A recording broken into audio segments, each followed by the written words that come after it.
today's video is pupunta tayo ng Hulong Township and kasama natin si Joshua.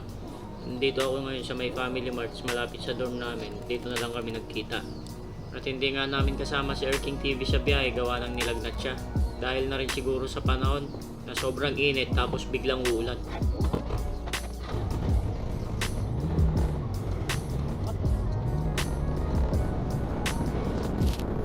So papunta nga pala kaming Miauli sa may Hulong Township nga. Sabi ng aking may wagang Google Map ay 1 hour 20 minutes ang biyahe. Pero syempre, expect na natin na masigit pa doon. Kasama ligaw, lalo na first time kong pumuntang Miauli ng nakamotor. Basta enjoy lang natin yung biyahe, pati na rin yung mga magagandang lugar na madadaanan natin.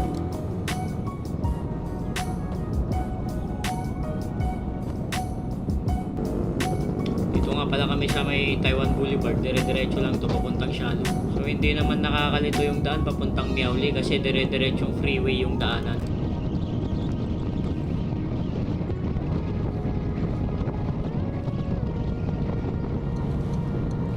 Dito na nga rin pala kami sa may Sialo. Diretso nga pala to papuntang Taichung Airport. So local lang yung mga flights nila doon. Mas maganda sana kung meron silang mga international flights. Para yung mga Pilipinong nasa Central Taiwan, madali na lang pag-uwi ng Pilipinas. Hindi na kailangan pumunta ng Kaohsiung o kaya sa Taoyuan. Ito nga pala yung daanan papuntang Mitsui Outlet Park.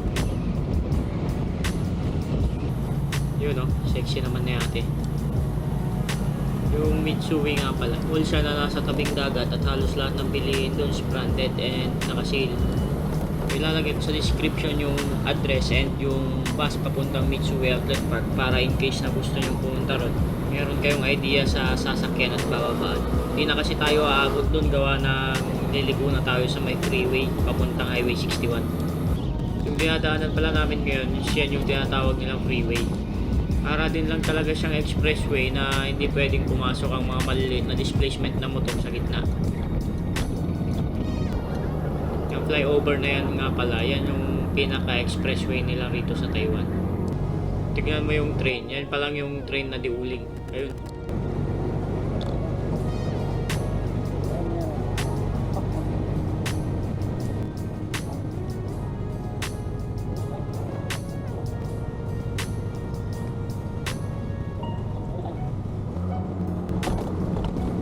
Sa mga mapapadaan dito na nakamotor, dahan-dahan na lang kayo rito sa may rails ng train at medyo madulas.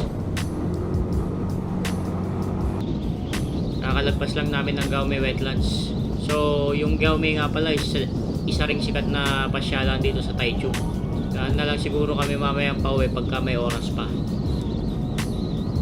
Not sure pero part na rin yata to ng Highway 61. Coastal road siya, dire-diretso na to papuntang Miauli. Kung mapapansin nyo, nasa gilid lang mismo tayo ng expressway. So grabe napakaganda din talaga ng daanan dito sa Taiwan. Para rin lang ako naka-expressway kahit na ganito kalit yung motor ko kasi sa mismong gilid lang din ng expressway ang daanan natin. At yung exit ng papuntang daan mamaya, dun din lang tayo bababa. So pababa na ako guys, pero paglagpas ng daan kaunti mamaya, expressway din lang ulit yung dadaanan natin. Gilid pala ng expressway, sorry.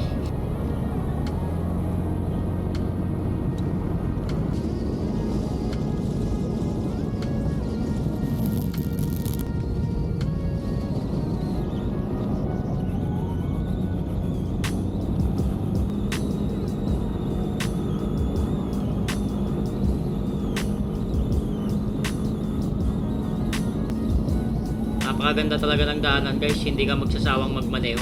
Lalong-lalo na't napakaganda pati ng mga tanawin. So sa mga nakapag-ikot na ng Taiwan, paki-comment nyo naman kung hanggang saan yung ganitong daanan. Kung paikot pa siya ng Taiwan na dire-diretso tong coastal road na to. Pero maraming nagsasabi maganda ang tanawin papuntang Ngilan at Hualien. Basta dyan sa may part ng East Coast ng Taiwan, maraming nagsasabi ang ganda ng coastal road dyan. So nililibot ko kayo doon. Kasi ang goal ng channel natin, maikot natin lahat ng magagandang lugar dito sa Taiwan bago ako umuwi ng Pilipinas. Joshua, shoutout. Follow nyo siya sa Facebook page niya, Renew TV. Andito na nga pala kami sa may Miauli. Tumigil lang kami sa 7-Eleven, nagkape lang kami tsaka tinapay. Madami nga kaming kababayan natin doon na naabutan, nagpapahinga lang. Galing na rin sila sa Hulong Cape.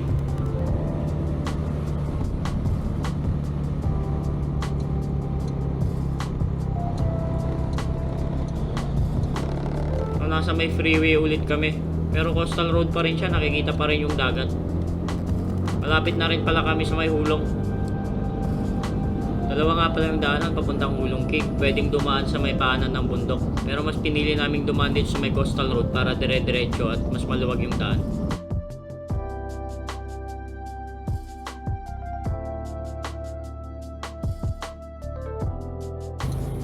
Dito na nga pala kami sa may Hulong Township. Kung napapansin nyo yan, expressway ulit. So ibig sabihin yan, dadaan ulit tayo sa gilid ng expressway. So ang sarap gumala. Huwag ka lang magkakamali ng akyat talaga at pasok. Mapupunta ka talaga sa expressway.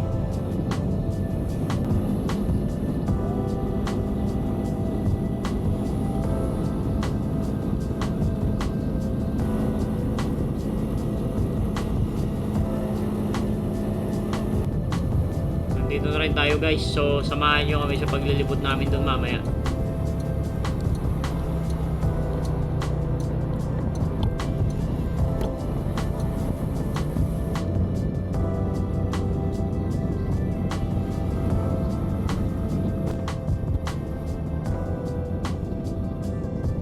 Kasukalan at masikip ang daanan papasok. Ang Hulong Cave nga pala, hindi siya masyadong sikat na pasyalan dito sa Miauli. Siguro kasi hindi siya masyadong accessible, medyo malayo siya sa mismong train station. Pero meron namang bus papunta rito. So kung gusto nyo pumunta rito by bus, baba lang kayo sa Wungchu Station. Coastal lane yun ha. And then transfer lang kayo ng Happy Bus papuntang Pantianliao Cave. Bus 5815 nga pala. Punta natin lahat yan, gagalayin natin. Marami nga pala dito yung mabibili katulad ng mga pagkain. Siguro yan, mamaya tignan natin. Pag andito ka nga pala, may enjoy mo yung 360 views ng dagat, pati na rin yung mga windmills. And napakaganda, worth it naman yung pagod sa biyahe.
So mula dito, enjoy muna natin yung 360 views ng mga windmills at saka dagat bago tayo bumaba.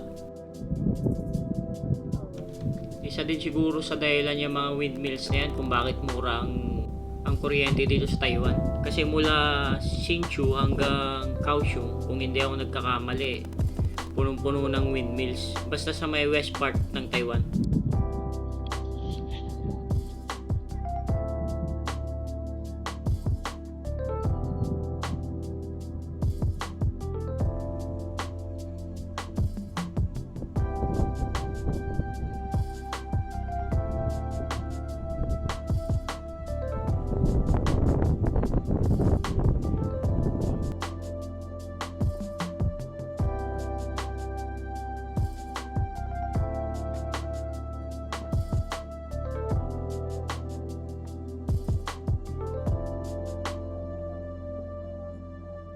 Ang hulong nga pala ay nasa may west part siya ng Miauli.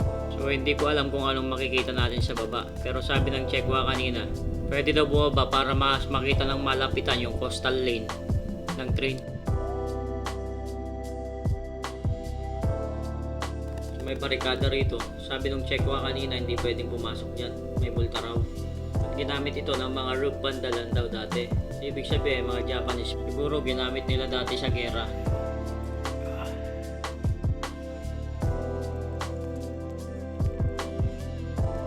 Sobrang tagal na siguro nito pero makikita nating maganda pa rin yung pagkakagawa at buo pa siya.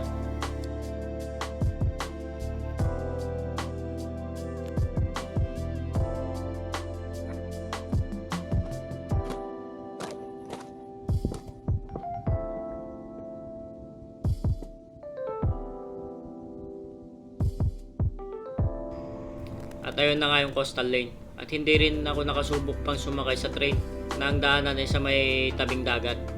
Experience natin yan soon pagpunta natin ng Taitung.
Akit na nga rin pala kami guys. Grabe, sobrang init. Pero sulit naman yung view. So biyahe na ulit kami guys. Grabe yung nagbebenta ng inumin kanina, marunong na magtagalog. Sabi niya kanina, marami daw nang pupuntang Pilipino rito. Dadaan nga din pala kaming Bubuang Tunnel at saka Tong Chau Beach. Kaya kung pupunta kayo rito, much better talaga kung may sarili kayong service. Kasi sobrang dami ding spot na pwedeng tigilan. Inuna lang talaga namin dito.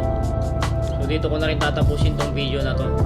Sa susunod na video ko na lang ilalagay yung pagdaan namin ng Bubuang Tunnel at saka Tong Chau Beach. So kita-kita na lang ulit tayo sa mga susunod pa nating mga biyahe. At para sa lahat, ride safe, keep safe, ingat, lalong-lalo sa mga kababayan ko dito sa Taiwan. Pindutin mo na rin yung subscribe button para lagi kang kasama at sabay nating ikutin ang mga magagandang lugar dito sa Taiwan.